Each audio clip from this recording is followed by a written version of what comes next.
সুপ্রিয় দর্শক, স্বাগত আনোয়ার ইস্পাত এই সময়। আমি ফখরুল আলম কাঞ্চন আপনাদের সঙ্গে আছি। আমরা এই অনুষ্ঠানে সমসাময়িক বিভিন্ন গুরুত্বপূর্ণ বিষয় নিয়ে আলোচনা করি। আজ আলোচনা করব খালেদা জিয়ার বিদেশে চিকিৎসা নেওয়ার যে আবেদন করেছিলেন, সেই আবেদনে আইন মন্ত্রণালয়ে মতামত দিয়ে স্বরাষ্ট্র মন্ত্রণালয়ে পাঠিয়েছে। আইনমন্ত্রী আজকে সাংবাদিকদের কাছে এ তথ্য প্রকাশ করেছে। এই বিষয়টা নিয়ে আলোচনা করতে চাই সদ্য সমাপ্ত ইউপি নির্বাচন নিয়ে। হাতে যদি কিছু সময় থাকে তাহলে আরও দু একটি বিষয়ও আলোচনা আসবে। আলোচনা করার জন্য আমরা তিনজন অতিথিকে আমন্ত্রণ জানিয়েছি। আমাদের সঙ্গে আলোচনা করতে স্টুডিওতে উপস্থিত আছেন বাংলাদেশ ফেডারেল সাংবাদিক ইউনিয়নের সাবেক মহাসচিব জনাব এম এ আজিজ, আছেন প্রথম আলোর যুগ্ম সম্পাদক জনাব সোহরাব হাসান, আরও আছেন বাংলা ট্রিবিউনের হেড অব নিউজ জনাব মাসুদ কামাল। আমি তিনজনকে স্বাগত জানাচ্ছি এনটিভির স্টুডিওতে। প্রথমেই সোহরাব হাসান, আপনাকে দিয়ে শুরু করতে চাই। আপনি জানেন, আমি বলছিলাম যে আজকে দীর্ঘদিন যাবতই খালেদা জিয়ার বিদেশে চিকিৎসা নেওয়ার আবেদন করে আসছে, বিদেশে যাওয়ার অনুমতি চাচ্ছেন বিএনপি এবং এই জন্য তারা বিভিন্ন সভা করছে। আজকে আইনমন্ত্রী সাংবাদিকদের জানিয়েছেন যে খালেদা জিয়ার এই আবেদনে, বিদেশে চিকিৎসা নেওয়ার যে আবেদন করেছিল, সেই আবেদনে মতামত দিয়ে স্বরাষ্ট্র মন্ত্রণালয়ে পাঠানো হয়েছে। স্বরাষ্ট্র মন্ত্রণালয় এ বিষয়ে চূড়ান্ত মতামত দিয়ে প্রধানমন্ত্রীর দপ্তরে পাঠাবে, এরপরই মূলত সিদ্ধান্ত আসবে। আপনি কি মনে করেন? ধন্যবাদ। আসলে এটা দীর্ঘদিনেরই বিএনপির চেয়ারপারসন খালেদা জিয়া যখন চিকিৎসাধীন এবং বিশেষ করে বাসা থেকে যখন তিনি হাসপাতালে ভর্তি হলেন এবং তার চিকিৎসক দল, বিশেষজ্ঞরা বললেন যে তার এখানে চিকিৎসা সম্ভব নয়, বাইরে পাঠানো দরকার, এবং সেটি প্রতিবেশী বা কাছাকাছি দেশেও নয়, যুক্তরাষ্ট্র, যুক্তরাজ্য বা কানাডা, 2-3টি দেশের কথা বললেন, জার্মানি। এটি নিয়ে বিএনপি দেন দরবার করেছে, রাজপথে আন্দোলন করছে, আইনজীবীরা আইনমন্ত্রীর সঙ্গে বৈঠক করেছেন এবং তারা একজন সহকর্মী হিসাবে কথা বলেছেন যে তিনিও আইন পেশায় ছিলেন, একজন বিশিষ্ট আইনজীবী। তারাও এই সমিতির আইনজীবী, সুপ্রিম কোর্ট আইনজীবী সমিতির সাবেক সভাপতি, বর্তমান সাধারণ সম্পাদক সহ অনেকে গিয়েছিলেন এবং তারা কিন্তু একটা কথা বলছিলেন যে আমরা সরকারের কাছে, আইনমন্ত্রীর কাছে মানবিকতা আশা করি, মানবিক আবেদন জানিয়েছে এবং তার আবেদনের পরিপ্রেক্ষিতে ইতিবাচক সাড়া চাই। আইনমন্ত্রীও বিভিন্ন সময় আভাস ইঙ্গিতে বলেছেন যে মানবিকতা বিষয়টি বিবেচনায় রাখতে চান এবং তিনি বলেছেন আন্দোলন করে মানবিকতা পাওয়া যায় না। তার মানে এক ধরনের ইঙ্গিত ছিল, কিন্তু এই যে ধোঁয়াশাটা কিন্তু কাটেনি এখনো। না, কাটেনি, কারণ উনি সাংবাদিকদের আইনমন্ত্রী কি মতামত দিয়েছেন, কি মতামত দিয়েছে জানা নেই। আবার এর আগে তিনি মতামত দেওয়ার আগে বলেছেন যে আইনগতভাবে তাকে পাঠানোর সুযোগ নেই। এখন আইনের ব্যাখ্যা তো নানা রকম এবং আইনের ব্যাখ্যা, সর্বোচ্চ ব্যাখ্যাদাতা হচ্ছে সুপ্রিম কোর্ট। যে বিষয়টি হচ্ছে যে একজন সাবেক প্রধানমন্ত্রী, একটি দলের প্রধান, তার চিকিৎসার বিষয় এবং চিকিৎসার সুবিধা নিয়ে কিন্তু তার যে শাস্তি সেটি স্থগিত করেছে নির্বাহী আদেশে। তাই নির্বাহী আদেশে সেখানে শর্ত আছে, শর্তটা তুলে দিলে কিন্তু আমরা সাধারণ চোখে যেটা দেখি যে বাইরে যাওয়া বা অন্য কোথাও চিকিৎসা নেওয়ার সমস্যা নয়। এখন এর মধ্যে রাজনৈতিক হিসাব নিকাশ তো আছেই, কিন্তু যেটি দেশের মানুষ প্রত্যাশা করে যে সরকার যেহেতু উদারতা দেখিয়েছে, যেহেতু মানবিকতা দেখিয়েছে, বলছেন আওয়ামী লীগের নেতারা প্রতিদিনই বলেন, তা আরেক ধাপ এগোলে এবং খালেদা জিয়া যদি চিকিৎসা বাইরে হয়, তিনি সুস্থ হন, তাতে সরকার, আমি তো মনে করি সরকার লাভবানই হবে, যে একটা দৃষ্টান্ত থাকবে যে একজন মানে তিনি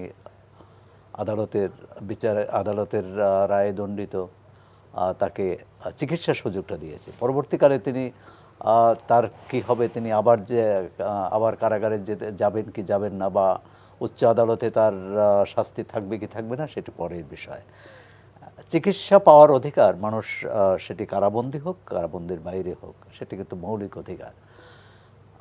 আমার মনে হচ্ছে যে এখানে আমরা এখনো স্পষ্ট না যে কি দিয়েছে, কিন্তু আমরা প্রত্যাশা করি যে একজন সরকার যেহেতু ছাড় দিয়েছে, একজন তারা বলছে যে মানবিকতার দৃষ্টান্ত দেখিয়েছেন, তো সেই দৃষ্টান্তটাই দেখতে চান এবং তার যাতে যথোপযুক্ত চিকিৎসা হয় যেখানেই হোক। এবং তার চিকিৎসকরাই বলছেন দেশে সম্ভব নয়।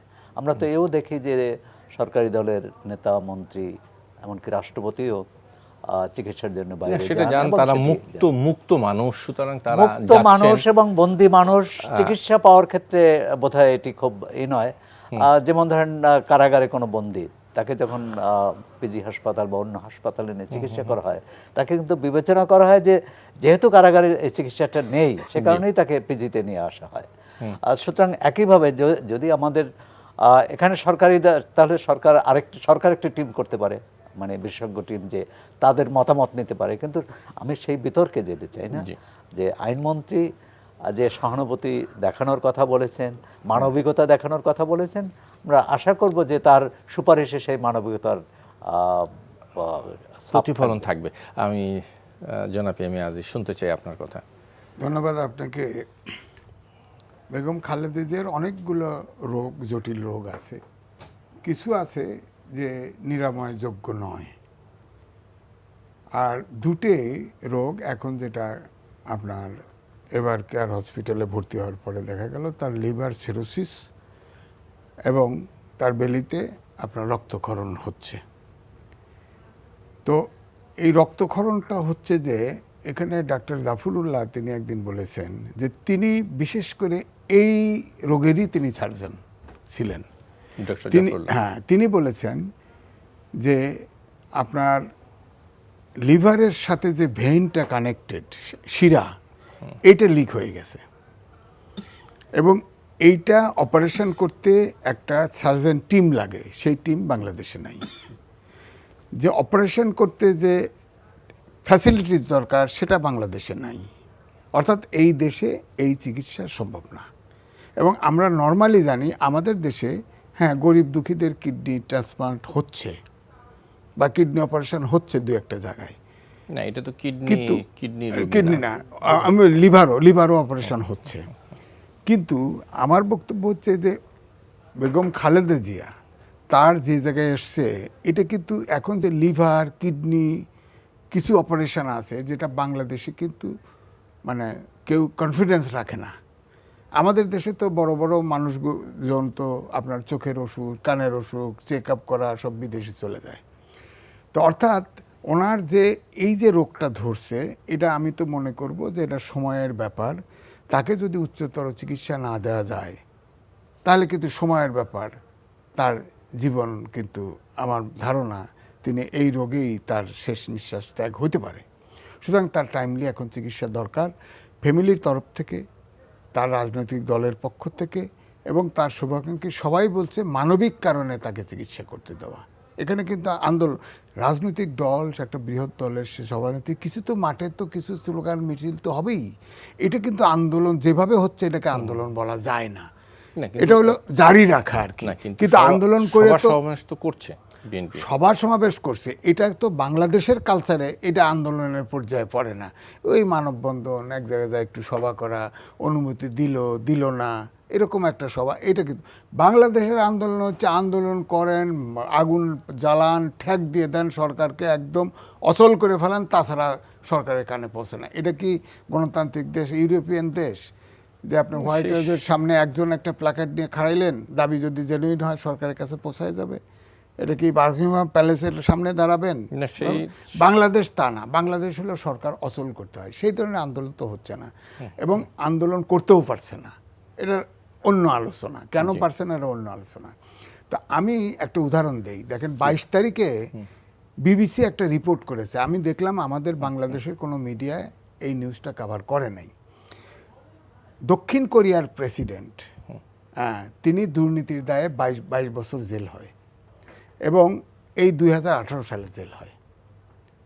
তার জন্য এরকম আন্দোলন টান্দোলন হয়েছে, খুব জুত হয় নাই। এখন তাকে 22 তারিখে মুক্তি দেওয়া হয়। এই তখন মাসের? এই মাসেরই 22 তারিখে, 18 সালে জেল হয়েছে 22 বছরের। এই মাসের 22 তারিখে তাকে মুক্তি দেওয়া হয়। প্রেসিডেন্ট স্বপ্রণোদিত হয়, অর্থাৎ ওই দেশের সরকার তাকে রিলিজ করে দিছে। এখন বিবিসির একটা কমেন্ট, একটা প্যারা আছে, সেখানে বলা হয়েছে যে সামনের বছরে নির্বাচন, উনি যে দলের প্রধান, উনি যদি রিলিজ না হয় তাহলে ইলেকশনে পার্টিসিপেটরি ইলেকশন হবে না, প্রতিদ্বন্দ্বিতামূলক ইলেকশন হবে না, এই জন্য তাকে আপনার রিলিজ করে দেওয়া হয়েছে। অর্থাৎ গণতন্ত্রকে রক্ষা করতে, ইলেকশনকে পার্টিসিপেটরি করার জন্যে 22 বছরের জেল আপনার 2 বছর খাটার পরে ছেড়ে দিছে। আর আমাদের দেশে উল্টাটা। এই জন্যে বলছি যে খালি ডেমোক্রেসি না, ডেমোক্রেসির নর্মগুলোও মানতে হবে। তা আমাদের দেশে তো সেই পরিস্থিতি নাই। রাজনৈতিক দলগুলোর ভিতরে দেখেন, কোন দলের ভিতরে সেটা তো আছে, কিন্তু আপনি কি আমি আবার আসি আপনার কাছে, আমি একটু মাসুদ কামাল কাছ থেকে একটু শুনে আসি। যেন মাসুদ কামাল, আপনি কি মনে করেন আইনমন্ত্রীর তো আইনের মধ্যে থেকে উনি আজকেও এ কথা বলেছেন যে আমি অতীতে যেই মতামত দিয়েছি, আইনের যে ব্যাখ্যা দিয়েছি, আমি সে ব্যাখ্যাকে সঠিক মনে করি, সঠিক মনে করি, কিন্তু কি মতামত দিয়েছে সেটা কিন্তু উনি বলেননি, একটা ইঙ্গিত দিয়েছেন। তো আপনার কি মনে হয় যদি এই মতামত বিএনপির পক্ষে যায় তাহলে তো ভালোই, যদি না যায় সেক্ষেত্রে কি বিএনপির কি কি আছে, করণীয় কি আছে? দেখেন, আমাদের আইনমন্ত্রী তো একজন আইনজীবী ছিলেন, এক সময় দীর্ঘদিন আইনজীবী ছিলেন। আইনজীবীদের একটা ক্যারেক্টার কিন্তু আমরা জানি। সেই জিনিসটা হলো, যখন একটা মামলা বিষয় যখন আইনজীবী দুইজন দাঁড়ায় না, দুই পক্ষে দাঁড়ায়, তারা কিন্তু একই আইনের আলোকে আলোচনা করে এবং একজন একজন বিপরীতমুখী কথাবার্তা বলে। তো আইনজীবীরা আজকে যদি বলে এটা সাদা, কালকে আবার বলবে, আইন দিয়েই বলবে এটা কালো। তো আমাদের আইনমন্ত্রী সাহেব, উনি তো দীর্ঘদিন, উনি যতদিন আইনজীবী তার চেয়ে অনেক কম সময় আইনমন্ত্রী, তাই না? এখন উনি কোন প্রজ্ঞা থেকে কথাগুলি বলছেন এটা আমি জানি না।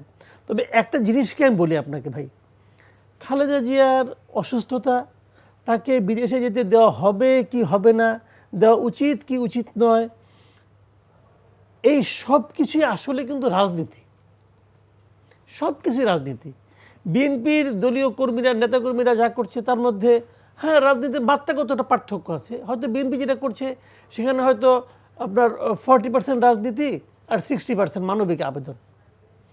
আর আওয়ামী লীগ যেটা করছে তার মধ্যে মনে করেন 95% রাজনীতি আর 5% হলো গিয়ে আপনার মানবিক বিবেচনা, আইনগত বিবেচনা। আইনমন্ত্রী পাঠাবে স্বরাষ্ট্র মন্ত্রণালয়ের কাছে, স্বরাষ্ট্র মন্ত্রণালয় কি করবে?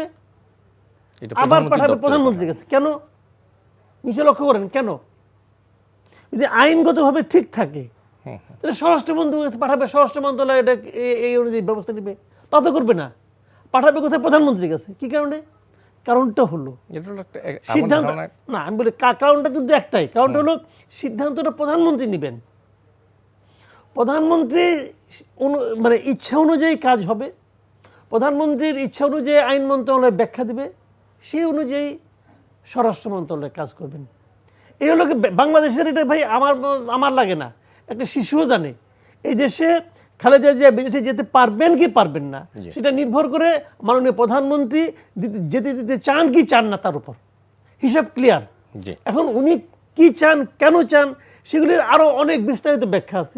আমরা আলোচনা করছিলাম বেগম খালেদা জিয়ার বিদেশে নিয়ে চিকিৎসার আবেদনের বিষয়টি। যদি এই আলোচনা আপনার কথা শুনে শেষ করতে চাই, ভিন্ন প্রসঙ্গে আমি যেতে চাই।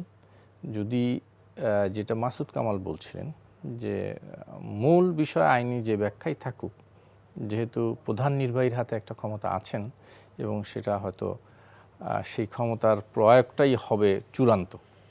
না, প্রধান নির্বাহীর ক্ষমতা বলেই কিন্তু তিনি এখন মুক্ত আছেন, অর্থাৎ তার শাস্তি স্থগিত। শাস্তি স্থগিত মানে হচ্ছে এখন তিনি শাস্তি ভোগ করছেন না।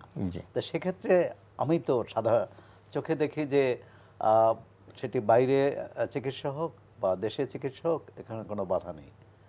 কারণ এটা যদি যে 401 ধারায় যে তাকে তার শাস্তি স্থগিত করেছে, সেটা যদি শর্তহীন হতো, শর্ত দিয়েছে সরকার দুটো, কিন্তু সেটা যদি শর্ত না থাকতো, এবং আইনমন্ত্রী কিন্তু বলেছেন যে এটি শর্ত যুক্ত হতে পারে, শর্তহীনও হতে পারে।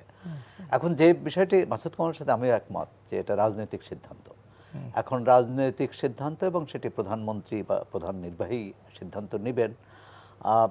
তবে এখানে বিএনপির থেকেও বলা হচ্ছে, বিশেষ করে আবেদন তো জানাচ্ছে তার পরিবার থেকে, একজন মানুষের চিকিৎসাটা কিন্তু চিকিৎসার পাওয়ার অধিকার যে সেটা নিশ্চিত না, কিন্তু আওয়ামী লীগের নেতারা বিভিন্ন সময় যে কথাটা বলে আসছে সেটা হলো যে খালেদা জিয়ার প্রতি বেগম মানে প্রধানমন্ত্রী অনেক মানবিক হয়েছেন, কিন্তু অতীতে বিভিন্ন কর্মকাণ্ডে বেগম খালেদা জিয়া বা তার দল এরকম মানবিকতা মানে দেখায়নি।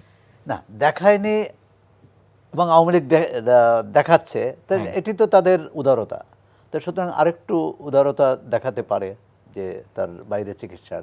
এখন হচ্ছে কি, আমাদের রাজনৈতিক হিসাব নিকাশও বিষয় আছে, রাজনৈতিক কার সুবিধা হবে, কার লাভ, কার সুবিধা হবে না।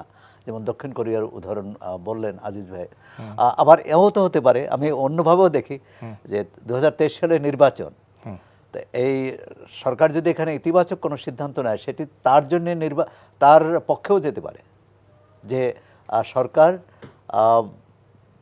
তার রাজনৈতিক প্রতিপক্ষের প্রতি এই উদারতা দেখিয়েছে, এই ঔদার্য দেখিয়েছে, এবং এই ধরনের মানবিক দৃষ্টান্ত দেখিয়েছে। এটি জনগণের মধ্যে অন্য বিষয়ে যত সমালোচনাই থাকুক এটাকে সমর্থন করবে। সুতরাং এটি নানা রকম হিসেব নিকেশ আছে। আর রাজনীতিকরা মাঠে ময়দানে যা বলে সবসময় সেটা যে একই অর্থ করেন, এবং সেটাই যে তারা মনের কথা বলেন তা নয়। যেমন আজকে প্রধানমন্ত্রী যদি অন্য কথা বলেন, তারা কিন্তু সবাই তখন বলবে যে বাইরে পাঠানোটাই হচ্ছে আইনগত ভাবে কোনো বাধা নেই।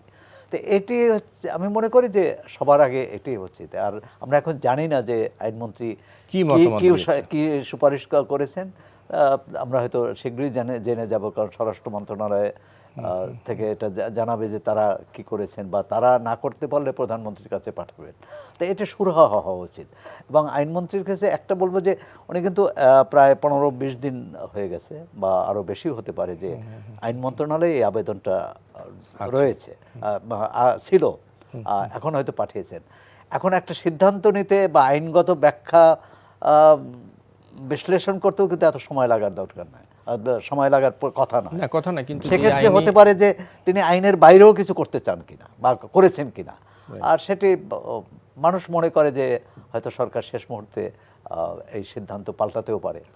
আমি শুনি বিষয়টা হলো যে এই যে এখানে সোহরাব ভাই যে বললেন যে 20 দিন, তিনি একটা বড় মাপের একজন অ্যাডভোকেট ছিলেন, তার বাবাও ছিলেন, তার 20 দিন সময় তো লাগার কথা না। না, কিন্তু এখানে যে রাজনীতির কথা বলা হচ্ছে, আমি ওইটাই বলতেছি। 401 ধারা বাংলা এবং ইংরেজি যদি পড়েন, উকিল হতে হওয়ার দরকার নেই, সবাই এটার অর্থ বোঝে। 401 ধারা যদি আপনি 2 বার এটাকে অ্যাপ্লাই করতে পারেন, 3 বার কেন পারবেন না? এটা হলো এক প্রশ্ন। 2, মাসুদ কামাল সাহেব বলছেন রাজনৈতিক সিদ্ধান্তের ব্যাপার। হ্যাঁ, এটা ঠিক। 5 ডিসেম্বর এই মাসের একটা বড় পত্রিকা একটা এক্সক্লুসিভ স্টোরি করছে বাইলাইনে, সিনিয়র একজন সাংবাদিক। সেটা যদি সত্য না হইতো তাহলে ডিজিটাল নিরাপত্তা আইনে এতদিন কেস হতো। পর্দার অন্তরালে একটা নেগোসিয়েশন চলছে, এবং সেই রিপোর্টে বলা হয়েছে গভর্নমেন্টের তরফ থেকে 3টা শর্ত দিয়েছে। একটা, তার 15ই আগস্টে বেগম খালেদা জিয়ার জন্ম তারিখ পরিবর্তন করতে হবে। 2, তাকে রাজনীতির থেকে ইস্তফা নিতে হবে। 3, তিনি আপনার বাইরে শর্তযুক্তভাবেই থাকতে হবে। বিএনপির তরফ থেকে এটা মানা তাদের পক্ষে সম্ভব হয়নি। এখন প্রেসিডেন্ট সাহেব, এখন যে আবার জনশ্রুতি আছে এবং শুনতে পাচ্ছি, আমি শুনেছি, আমি হর্সেস মাউথই শুনেছি বিএনপির লিডারের কাছে, যে এখন যে প্রেসিডেন্টের সাথে আলোচনা চলছে, সংলাপ হচ্ছে এই সংলাপে বিএনপি না যাওয়ার ব্যাপারে একটা স্ট্যান্ড নিয়েছে, কিন্তু বলেছে যে এর পরে আবার বলল যে না, আমরা এখনো চিঠি পাইনি, চিঠি পেলে আমরা আলোচনায় যাব কিনা সিদ্ধান্ত নেব। সেখানে নাকি আবার এরকম হচ্ছে যে সংলাপে যদি যায় এবং সামনের পার্লামেন্টের নির্বাচনের যদি অংশীদারিত্ব নিয়ে কথা হয়, এটা যদি সেটেল হয়, তাহলে বেগম খালেদা জিয়া শর্তযুক্তভাবে বিদেশ যেতে পারবেন চিকিৎসা। কিন্তু বিএনপির তো যে দাবি, বিএনপির মহাসচিব একাধিকবার বলেছে যে নির্দলীয় নিরপেক্ষ সরকারের অধীনে ছাড়া তারা নির্বাচনে যাবে না, এবং এ বিষয়ে যদি কোনো সংলাপ হয় তাহলে তারা এই সংলাপে অংশ নেবে। উনি তো এক্সক্লুসিভ বৈঠকে এটা বলেন না। অন দ্য আদার হ্যান্ড আবার তথ্যমন্ত্রীও বলেছেন যে বিএনপি সংলাপে এখন না আসলেও আলটিমেটলি তারা সংলাপে আসবেন। কিন্তু আজকে আবার বলছেন তথ্যমন্ত্রী যে সংলাপ নিয়ে বিএনপি বিভ্রান্তি ছড়াচ্ছে। বিষয়টা এই জায়গায়, বিষয়টা হলো যে পর্দার অন্তরালে একটা নেগোসিয়েশন চলছে, এটা যদি হয়, জি, এখন কোন জায়গায় যায় এটা সেটেল করবে এটা তো আমরা বলতে পারবো না। কথা হলো আইনি ব্যাখ্যার বাইরেও এই যেটি মাসুদ কামাল বলছেন যে এটি একটি রাজনৈতিক সিদ্ধান্তের বিষয় এবং সেই রাজনীতিটা হচ্ছে, এবং সেজন্য আমাদের অপেক্ষা করতে ওই আইনমন্ত্রী তখন ব্যাখ্যা দিবেন যে এই আইনে এটা ঠিক আছে। মাসুদ কামাল সাহেব ঠিক বলছে, অ্যাডভোকেট সাহেব জ্যান্ত খুনির পক্ষেও তো পক্ষে দাঁড়ায়, আবার বিপক্ষেও দাঁড়ায়, দুইজনের পক্ষেই যুক্তি থাকে না আইনের। তো সুতরাং না, 401 ধারা তো উনি বলতেছেন। আজকেও কিন্তু এই যে আজকে যে রিপোর্ট আমরা পেলাম সেখানে কিন্তু বলা হয়েছে যে 401 ধারায় আসলে এটা সম্ভব না। ওনারা ঠিকই আর একটা বের করবে, সমস্যা নাই। মূল কথা হলো ডিসিশন মানবিক কারণে দিয়ে দিবে, সমস্যা তো নাই। এখন ধরেন কথার কথায় যে বিএনপি বড় দল, তারা মনে করে যে এই যে তাকে যে জেল দেওয়া হয়েছে এটা সঠিক নয়, সুতরাং তারা বলছে না, খুরশিদ আলম সাহেব বলছে দুদকের যে একমাত্র প্রেসিডেন্টের কাছে মার্সি চাইলে তাকে মার্সি করতে পারে, তারা তো চাইবে না এটা, তো কোরিয়ার মতো তো ছেড়ে দিতে পারে। বিএনপি কোনো দরখাস্তই করলো না, ছেড়ে দিল। সেটা তো আদেশে তো আরো অনেক কিছু নেগোসিয়েশন যদি হয়, সরকারের বহু হাত আছে, ঠিকই ছেড়ে দিবে। আপনার আইন খুঁজতে হবে না, আইন ওনারাই খুঁজে নেবে, সমস্যা নাই।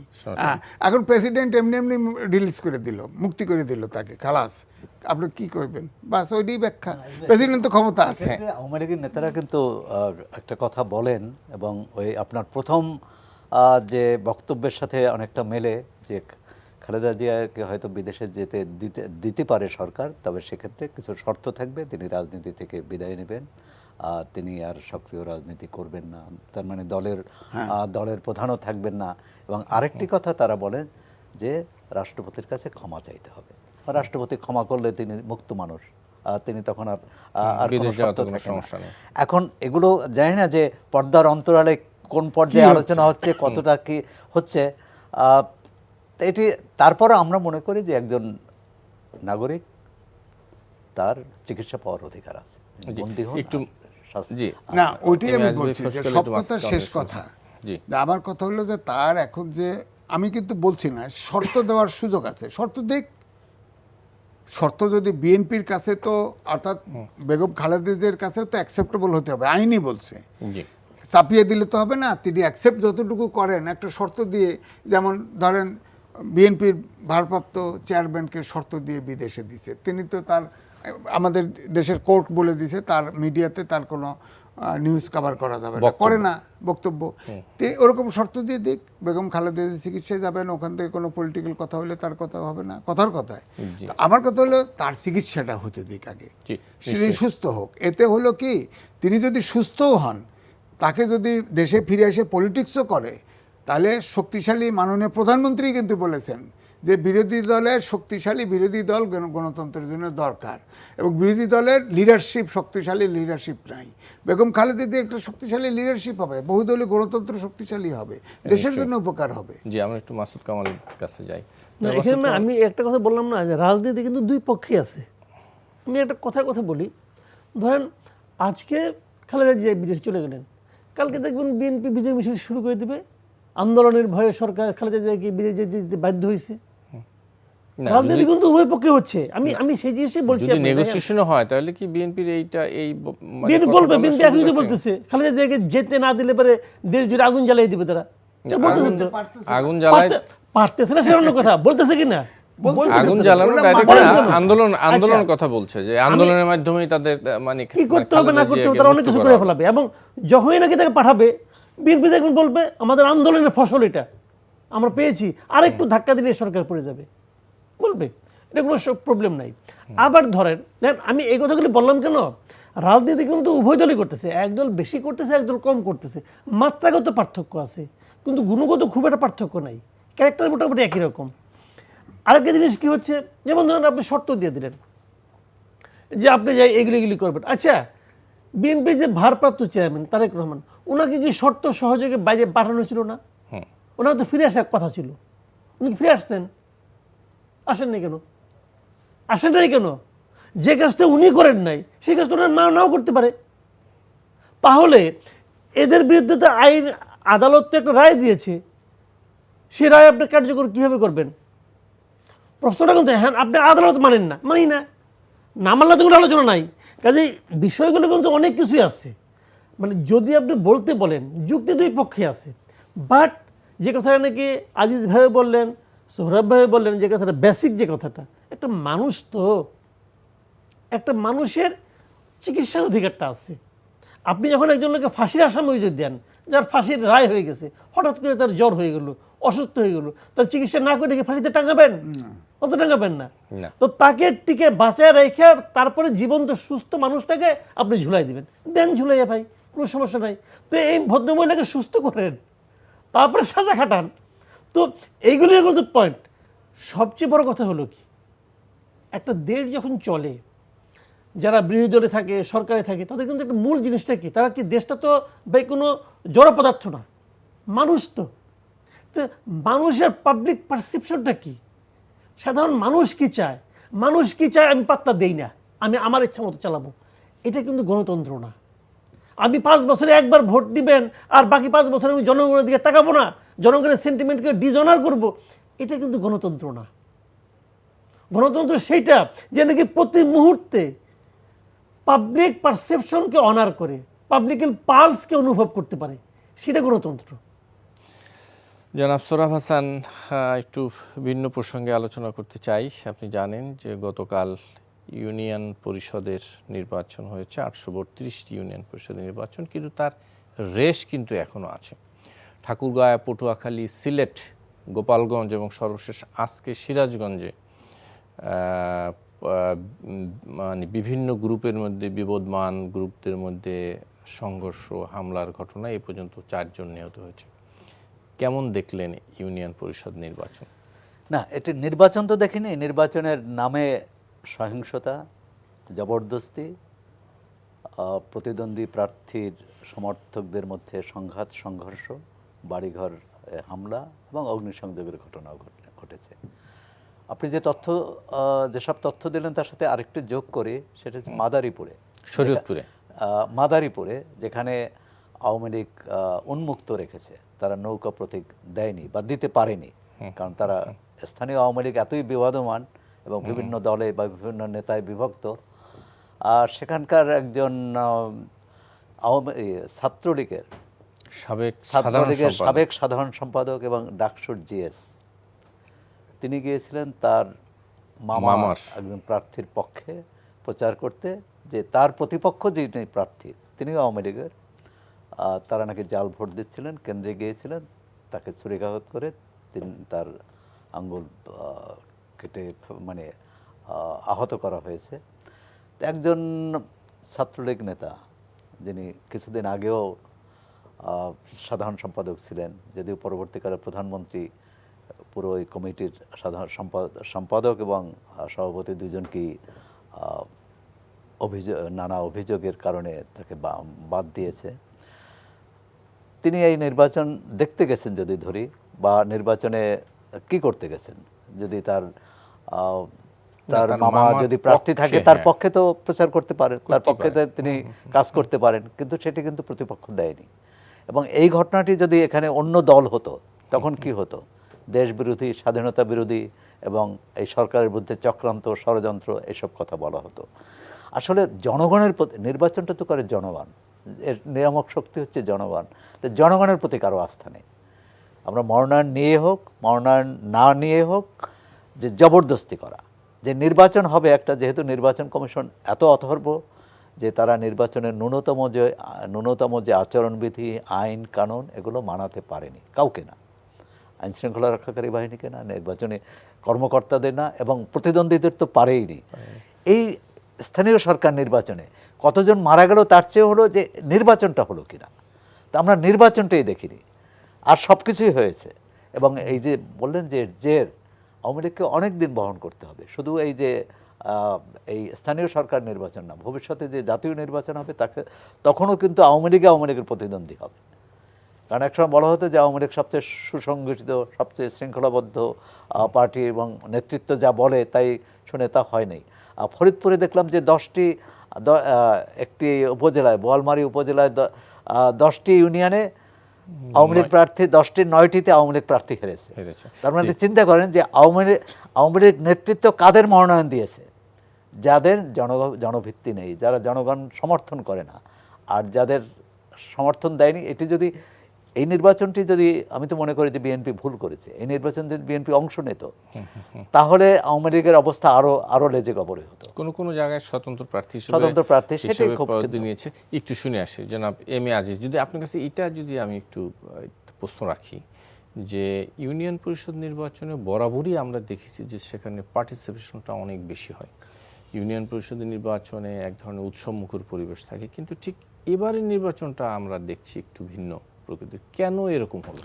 না, এটা পার্টিসিপেটরি হয় এই জন্যেই যে ইউনিয়ন পরিষদে তো গ্রামেও মেম্বার দাঁড়ায়, ওয়ার্ডে দাঁড়ায় না, সুতরাং মোবিলাইজেশনটা বেশি হয়। প্রত্যেকটা ঘরে ঘরে সবগুলো ভোটারের কাছে কিন্তু প্রার্থী হয় চেয়ারম্যান না হলে মেম্বার একদম প্রত্যেকটা ভোটারের কাছে রিচ করে। তো এখন এবারে পার্টিসিপেশনটা ইলেকশন কমিশনের যেটা ঘোষণা দেয় তাতে পার্টিসিপেশন কম না আমি বলবো, কারণ বলা হয় 70%, কখনো 60%, 65%, তো আগের তুলনায় ঠিকই আছে বলা যায়। কারণ হচ্ছে যারাই প্রার্থী হচ্ছে তারা তাদের নিজের ইন্টারেস্টে কিন্তু ভোটাররা নিয়ে আসে। আর ধরেন পার্লামেন্ট নির্বাচন আর লোকাল গভর্নমেন্ট নির্বাচনের ক্যারেক্টারে একটু পার্থক্য আছে। সেখানে ধরেন গ্রাম, ধরেন আমাদের গ্রাম এবং পাশের আর এক গ্রাম মিলে একটা ওয়ার্ড, তো গ্রামে গ্রামে প্রতিদ্বন্দ্বিতা হয়। আবার গ্রামের মহল্লায় আমাদের গ্রামের 2 প্রার্থী, তো আবার ওই গ্রামের ভিতরে মহল্লায় আবার প্রতিদ্বন্দ্বিতা, এরকম নানান ধরনের হয়, যার ফলে ভোটার কিন্তু অটোমেটিক আসে। এখন তারপরে যেটা বাড়তি হতো, ধরেন বিএনপি তো অফিসিয়ালি তো ইলেকশনে যায় নাই, তো বিএনপি যদি আসতো, যেমন সোহরাব ভাই বললেন, তাহলে কি হতো? তাহলে আমার কাছে মনে হচ্ছে যে ইলেকশনটার চেহারাটা ভিন্ন হতো। তখন কিন্তু আমলা নির্ভর ইলেকশন হয়ে যেত তখন। না, সেটা হলো, কিন্তু আমার যে প্রশ্নটি ছিল আপনি শেষ করলে আমি তো এই প্রশ্নের উত্তর মাসুদ কামালের কাছ থেকে নিই। না, বিষয়টা হচ্ছে যে এবারে যে পার্টিসিপেশন, আমি কিন্তু বলছি যে পার্টিসিপেশন ওই অর্থে কম নাই, কিন্তু আপনার ধরেন যে এই যে মারামারি যেটা হয়েছে, এক দলের মধ্যে থেকেই আওয়ামী লীগের দলেই বিদ্রোহী হয়েছে, দলের বাইরে হয়েছে, নানামুখী হয়েছে, যার জন্য পার্টিসিপেশনটা যতগুলো সংঘর্ষ, মানে কোন প্রার্থীও স্বতন্ত্র হিসাবে দাঁড়িয়েছে, সেটা স্বতন্ত্র হলেও যেখানে একটু মাসুদ কামাল কাছ থেকে শুনে আসে। জনাব মাসুদ কামাল, আমি যেটা বলছিলাম যে এই স্থানীয় সরকার নির্বাচনের যে ক্যারেক্টার, সহজ কথায় আমরা যা দেখে আসছি, সেই ক্যারেক্টারের জন্য অনুপস্থিতিটা আমরা দেখেছি এবার। যে উৎসবমুখর পরিবেশ, আনন্দঘন একটা অবস্থা, আমরা ঢাকা শহরে এমনও দেখেছি, অনেক আগের কথা বলছি, যে নির্দিষ্ট কিছু এলাকার ভোট গ্রহণের দিন সদরঘাট থেকে লঞ্চ ভাড়া করে দিয়েছে, লঞ্চ বোঝাই করে মানে ঢাকার ওই এলাকার বাসিন্দারা তারা ভোট দিতে গিয়েছে, কিন্তু সেই উৎসবমুখর সেই ভাবটা আপনার এই বক্তব্য কিন্তু ঠিক। আমি আপনাকে ক্যারেক্টারটা একটু বলি আমার ব্যাখ্যা করে। একটা জিনিস হলো কি, কত পার্সেন্ট ভোটার উপস্থিত, এর উপরে কিন্তু নির্বাচনের ক্যারেক্টার সবসময় আপনি বিচার করতে পারবেন না। যেমন ধরেন আগে যেটা আপনি দেখেছেন সেটা হলো কি, আওয়ামী লীগ বিএনপি অথবা অন্যান্য রাজনৈতিক দল অথবা একটা সামগ্রিকভাবে একটা প্রতিদ্বন্দ্বিতামূলক পরিবেশ তৈরি হতো, তখন ভোটার যারা ছিল তাদের মধ্যে একটা স্বতঃস্ফূর্ত ভাব কাজ করতো যে আমি আজকে এদেরকে ভোট দেব, এদেরকে ভোট দেব না। তারা কিন্তু নিজের থেকেই যেত। এখন যেটা হয়েছে ওই প্রতিযোগিতাটা নাই, ওই প্রতিদ্বন্দ্বিতাটা নাই। এখন যেটা হচ্ছে একই দলের মধ্যে ক্ষমতার ভাগ বাটোয়ারাকে এগিয়ে থাকবে, সেটা হচ্ছে যে কারণে লোকজন যাচ্ছে, কিন্তু লোকজন ভোট দিয়ে যাচ্ছে না, কারণ সেও তো তার পরিচিত না, কিন্তু এখানে সেই স্বতঃস্ফূর্ততা নাই, হ্যাঁ। আমার ভোটারের মধ্যে নাই, কিন্তু যে জন্য এটা হচ্ছে। আচ্ছা, এখন মানে বাস্তব যে এটা বক্তব্যটা, যে তাহলে অনেকে কিন্তু বলছে 70% ভোট হয়েছে, আপনি এটাকে কেন বলবেন না নির্বাচন হয় নাই? মারামারিটা কোথায় হচ্ছে দেখেন, যেখানে নাকি দুই পক্ষের মধ্যে মাসেলের একটা প্রতিদ্বন্দ্বিতা প্রায় কাছাকাছি হচ্ছে, সেখানে মারামারি হচ্ছে এবং হচ্ছে কিন্তু অধিকাংশ জায়গায় একই নিজেরাই তো নিজের আর তো কেউ নাই মাঠে। আর এখানে আরেকটা জিনিস কিন্তু খুব গুরুত্বপূর্ণ। সেই গুরুত্বপূর্ণ কেন, যে এই যে জিনিসটা আমি মনে করি পার্সোনালি, যে প্রতীক যে বরাদ্দটা, এটা কি জানেন, এটা হলো গিয়ে কি, মানে এটা কিন্তু আসলে আপনার পুঁজিবাদের নিয়ম এইটা, যে বিভিন্ন প্রক্রিয়ায় মানুষের হাতে টাকাগুলো এক জায়গায় আসতে হবে। তো এখানে মনে করেন সেন্ট্রাল লিডাররা অনেক টাকার মালিক হয়ে গেছে, মনে করেন 80-90 লাখ টাকা দামের ঘড়ি পড়ে আমাদের এইটা, হ্যাঁ। তো এখন উপজেলা পর্যায়ের লিডারদের আপনি কী দিবেন? তাদেরও তো আকাঙ্ক্ষা আছে, তারা তো সেন্ট্রাল লিডারের সঙ্গে আসে বসে, তখন তাদের জন্য একটা ইনকামের ব্যবস্থা করে দেওয়া হয়েছে, এটা যে তুমি প্রত্যেক বরাদ্দ দাও, এর মাধ্যমে কিছু কামাও। এবং এটা কামাইতে যাইয়া এমন লেজে গোবরে হয়েছে যে এখন মন্ত্রীরাই বলতেছে যে ভাই আমার এলাকায় আর মার্কা দরকার নাই, তাহলে আবার আগামীতে আমি ঝামেলা পড়ে যাবো। এই যে শাহজাহান খান এখানে উনি বলছে ভাই মাপ চাই, আমার মার্কা লাগবো না। আপনার আইনমন্ত্রী উনিও হিসাব করে দেখছে আইনগতভাবে যে এখানে ঝামেলা হবে, ভাই মাপ চাই, আমার মাপ করে দেন, আমার এখানে মার্কা দিয়েন না। তো দলীয় সিদ্ধান্ত মার্কা দিবে, সেখানে কিন্তু দুইজনের স্থানীয় নেতার অনুরোধে মার্কা দেওয়া বন্ধ, মানে এটা যে কত বড় আত্মঘাতী সিদ্ধান্ত ছিল মাঠ পর্যায়ের জন্য। আবার উপজেলা পর্যায়ের জন্য কিন্তু লাভজনক ছিল, উপজেলা পর্যায়ে জেলা পর্যায়ের জন্য বিরাট লাভজনক কিন্তু। জি, আমি মনে একটু ভিন্ন প্রসঙ্গে আলোচনা করতে চেয়েছিলাম, আপনার যদি সুযোগ থাকে আপনার কাছ থেকে একটু শুনতে চাই ছোট্ট করে। কক্সবাজারে আপনি জানেন যে একটা দলগত ধর্ষণের ঘটনায় প্রধান আসামি আজকে গ্রেপ্তার হয়েছে, একজন গৃহবধূকে নির্যাতনের অভিযোগে। কক্সবাজার মতন এরকম একটি পর্যটন এরিয়ায় এই ঘটনা শুধু আমাদের দেশ না, এটা বাইরেও কিন্তু এই বিষয়টা নিয়ে আলোচনা এসেছে। আচ্ছা, হয়েছে যে প্রধান আসামি আশিক, হ্যাঁ, তার বিরুদ্ধে 17টি মামলা, এবং সে 10 বছর ধরে এই মামলাগুলো চলছে, কখনো গ্রেপ্তার হয় কখনো হয় না। তাহলে এই যে আইন শৃঙ্খলা রক্ষাকারী বাহিনী, আমরা মাদক বিরোধী, সন্ত্রাস বিরোধী এত, এবং সে মাদকেরও মাদক মামলার আসামি। হ্যাঁ, আপনার পত্রিকায় এটা লেখা হয়েছে হত্যা চেষ্টা, মাদক, ছিনতাই, এমন কোনো অপরাধ নাই যে এই লোক সংগঠিত করেনি, কিন্তু তারপরও তার বিরুদ্ধে আইনগত ব্যবস্থা নেওয়া হয়নি। এখন এটি তো রহস্যজনক। এবং সেখানে শুধু আশিক না, আরও অনেক বাহিনী আছে, 7-8টা বাহিনী আছে। এই সন্ত্রাসী বাহিনী কিভাবে তৈরি হয়, কিভাবে তারা কাজ করে, সেখানে সরকার কি করে, আইন শৃঙ্খলা রক্ষাকারী বাহিনী কি করে, সেখানে র্যাব আছে, কোস্টগার্ড আছে, আরও অনেক বাহিনী আছে, কিন্তু তারা কি এটা দেখে না, তাদের বিরুদ্ধে ব্যবস্থা নেয় না? তাহলে সরকারের এই কথা এবং কাজের মধ্যে বিল কতটা? এবং এরকম একটা বাহিনী গড়ে উঠেছে। আরও দুঃখজনক যে নারী নির্যাতনের শিকার হয়েছে, তার একটা ছোট্ট বাচ্চা অসুস্থ, তার চিকিৎসার জন্য 10 লাখ টাকা লাগবে, এই কারণে কিন্তু তারা বেশ কিছুদিন আগে সেখানে গেছে এবং পর্যটকদের সাহায্য সহযোগিতা নেয়ার জন্যে, এবং এই খবর এই সন্ত্রাসী বাহিনী জেনে তাদের কাছ থেকে 50,000 টাকা চাঁদা চেয়েছে। সেই চাঁদা দিতে অস্বীকার করার কারণে দেখুন এরকম একটি মনে হচ্ছে সেখানে আইন নেই, সেখানে কোনো বাহিনী নেই, মানে আইন দেখার কোনো লোক নেই। সেখানে পর্যটন পুলিশ আছে, সেখানে থানা পুলিশ আছে, সেখানে র্যাব আছে, তারপরেও তারা বেপরোয়া। জি, আপনি আমার একদম সময় নেই, ছোট্ট করে একটু শুনে ছোট্ট করে হলো। তাহলে সৌরভ ভাই তো এক সাইড বলছেন, আমি একটা জিনিস বলি যে ধরেন আমাদের দেশে কিন্তু পর্যটন শিল্পটা ডেভেলপ করতেছিল, এবং কক্সবাজারে দেখেন অনেকগুলো ইন্টারন্যাশনাল স্ট্যান্ডার্ডের অনেকগুলো স্থাপনা তৈরি হচ্ছে। আপনার ইন্টারন্যাশনাল এয়ারপোর্ট, আপনার সমুদ্রের সিপোর্ট, অনেক কিছু হচ্ছে, রেল স্টেশন হচ্ছে, অনেক কিছু, রেল লাইন হচ্ছে, অনেক কিছু হচ্ছে। এখন এই ঘটনায় আপনি দেখেন পর্যটন শিল্পটাকে আঘাত করা হলো না, এমনকি সহসাই আপনি নিরাপদে bad message ব্যাড কিন্তু মেসেজ গেছে। না সারা বিশ্বব্যাপী। বিশ্বব্যাপী, আমরা তো সারা বিশ্বের কক্সবাজার হচ্ছে সবচেয়ে লংগেস্ট আপনার Sea beach। সি বিচ, আমরা তো সারা বিশ্বের লোককে এখানে ওয়েলকাম করি, সেখানে তো সব নিরাপদ বোধ করবে না।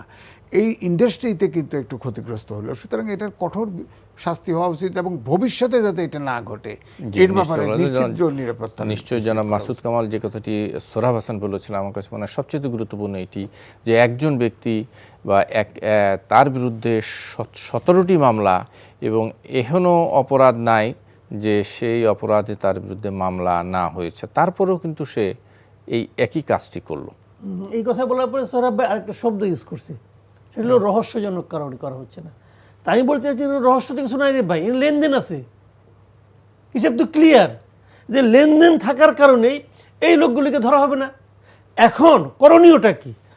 আজিজ ভাই হাহাকার করলেন কত বড় ক্ষতি হতে পারে, করণীয়টা নিয়ে চিন্তা করতে। প্রথম করণীয় হলো ওইখানে আইন শৃঙ্খলা রক্ষাকারী বাহিনীতে যতগুলি লোক ছিল ওইখানে, ওই কনস্টেবল থেকে শুরু করে একদম সর্বোচ্চ ব্যক্তি পর্যন্ত, এই সবগুলিকে জবাবদিহিতার মধ্যে আনতে হবে, সবগুলিকে না। একবার আনেন, আগামী তার কোনো রহস্যজনক ঘটনা ঘটবে না। যে না, রহস্যজনক কথা না, কিন্তু ইয়ে পুলিশ- বললেন, পুলিশ সোহরাব ভাই যেটি- বললেন, পুলিশ- এটা কোনো রহস্য মহস্য নাই রে ভাই, মাল পাইছে ছেড়ে দিচ্ছে। না, পুলিশ যেটি হিসাব বলছে সহজ। আপনি একতরফা আপনি তাহলে কার নিশ্চয়ই তরফ না, থেকে বলবো আমি? পুলিশের আমি কাকে দায়ী করবো? না, একজন লোকের পিছনে 18টা মামলা, 17টি মামলা। 17টা মামলা, একটা বেশি বলছি, সরি, 17টা মামলা, 17 মামলার আসামি নির্বিঘ্নে ঘুরে বেড়ায়। না, নির্বিঘ্নে ঘুরে বেড়াচ্ছে না।